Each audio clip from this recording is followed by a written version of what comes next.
Sir, since the Permanent Court of Arbitration's ruling in favor of the Philippines against China's territorial claims in the South China Sea last year, media reports on the summits between leaders of ASEAN and China coming just before and after the ruling alleged that China's interference in ASEAN's affairs succeeded in dividing the organization. It would appear that Laos and Cambodia, which have strong overland economic ties with China, were weighing their national interests against the collective interests of ASEAN. Has this split healed since the events last year? What is the status of ASEAN integration, or has the South China Sea issue effectively blocked any progress for integration? Are the Philippines really embracing China?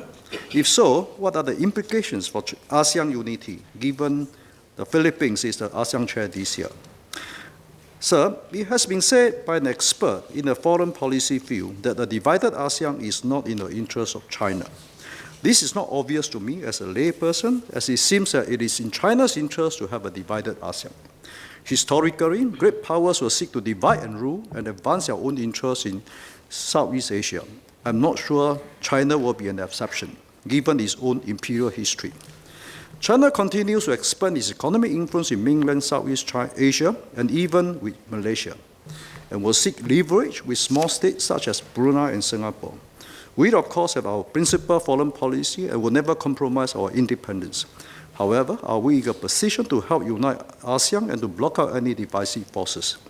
If we are not in that position, then are we able to facilitate processes or support another leading country, say Indonesia, to help unite ASEAN? Madam, ASEAN has long served as an anchor for Singapore in the region.